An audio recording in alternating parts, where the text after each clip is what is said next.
కాసేపట్లో CM Revanth Reddy command control సెంటర్కు వెళ్లనున్నారు. CM అయిన తర్వాత తొలిసారి కమాండ్ కంట్రోల్ సెంటర్కు రేవంత్ వెళుతున్నారు.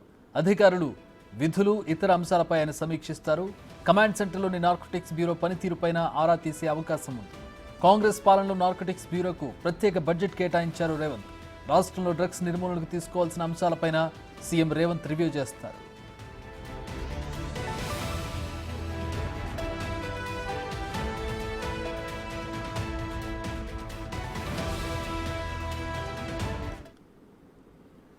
ప్రతినిధి సురేష్ జాయిన్ అవుతూ ఉన్నారు. రేవంత్ కమాండ్ కంట్రోల్ సెంటర్ సందర్శనకు సంబంధించి ఎట్లా ఉండబోతుంది షెడ్యూల్, ఏ విషయాల మీద ప్రధానంగా దృష్టి కేంద్రీకరించబోతున్నారు కమాండ్ కంట్రోల్ సెంటర్కి వెళ్ళిన తర్వాత?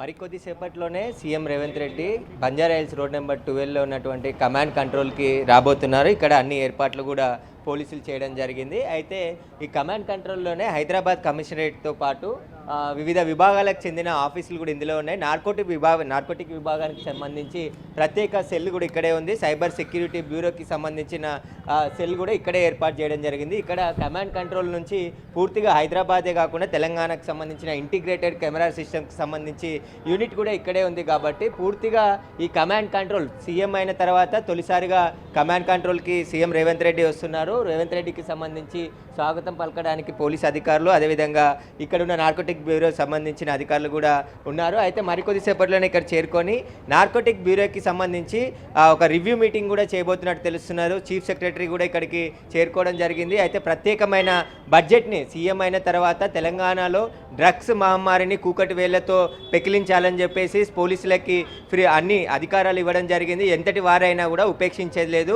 డ్రగ్స్కి సంబంధించి ఎవరినైనా అరెస్ట్ చేయడానికి ఫుల్ రైట్స్ పోలీసులకు ఇవ్వడం జరిగింది. ఖచ్చితంగా వాటిపై మంచి ఫలితాలే వస్తున్నాయి. కాంగ్రెస్ ప్రభుత్వం ఏర్పాటు అయినప్పటి నుంచి డ్రగ్కి సంబంధించి అన్ని ఎక్కడో చోట రోజు పట్టుబడుతూనే ఉన్నారు.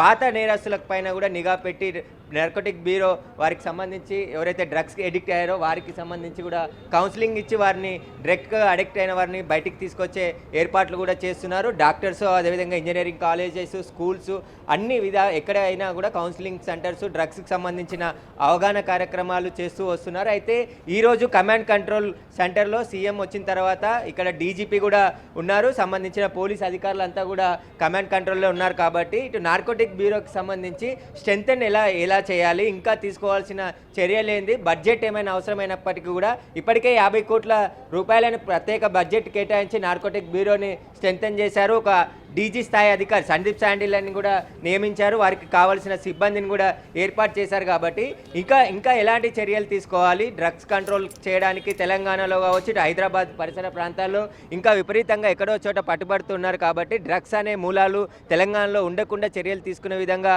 అధికారులతో రివ్యూ మీటింగ్ కూడా చేసిన తర్వాత ఒక మీటింగ్ చేసి తర్వాత ఇక్కడ నుంచి వెళ్ళిపోయే అవకాశం కనబడుతుంది. దాదాపు గంట నుంచి 2 గంటలు కమాండ్ కంట్రోల్లోనే సీఎం ఇక్కడ పరిశీలించిన తర్వాత అనంతరం మీటింగ్ తర్వాత ఇక్కడ నుంచి పోయే అవకాశం కనబడుతుంది. చక్రి,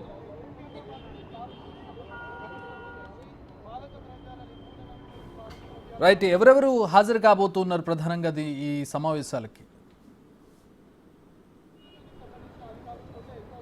మొదట ఈ కమాండ్ కంట్రోల్కి సంబంధించిన మొత్తం బిల్డింగ్ని పరిశీలిస్తారు. పరిశీలించిన తర్వాత తెలంగాణ డీజీపీ రవిగుప్తాతో పాటు హైదరాబాద్ కమిషనర్ కొత్తకోట శ్రీనివాస్ రెడ్డి ఇక్కడే ఉన్నారు. ఇంటెలిజెన్స్కి సంబంధించిన అధికారులతో పాటు ఇటు నార్కోటిక్ బ్యూరోకి సంబంధించి అధికారులు కూడా కమాండ్ కంట్రోల్లోనే ఉన్నారు. కాబట్టి వీరందరితో ఒక రివ్యూ మీటింగ్ కూడా ఏర్పాటు చేసి శాంతి భద్రతలకు సంబంధించి పోలీసు విభాగానికి సంబంధించిన తీసుకోవాల్సిన చర్యలు, ఇంకా లా అండ్ ఆర్డర్ ఇష్యూస్ ఎక్కడ కూడా ఇబ్బంది లేకుండా పోలీసు విభాగాలు ఎట్లా పనిచేయాలనే దానిపైన కూడా సమీక్ష నిర్వహిస్తున్నారు. దీనికి సంబంధించి హైదరాబాద్కి సంబంధించి జిహెచ్ఎంసీ అధికారులు కూడా కమాండ్ కంట్రోల్కి చేరుకున్నారు. అదేవిధంగా తెలంగాణ చీఫ్ సెక్రటరీ శాంతకుమారి కూడా ఇక్కడ చేరుకున్నారు. కాబట్టి కొన్ని నిర్ణయాలు కూడా తీసుకునే అవకాశం కనబడుతుంది. ఇటు పోలీస్ శాఖకు సంబంధించి కావచ్చు, అదేవిధంగా నార్కోటిక్ విభాగం, ఎందుకంటే సీఎం ప్రత్యేక దృష్టి పెట్టారు నార్కోటిక్ విభాగం మీద.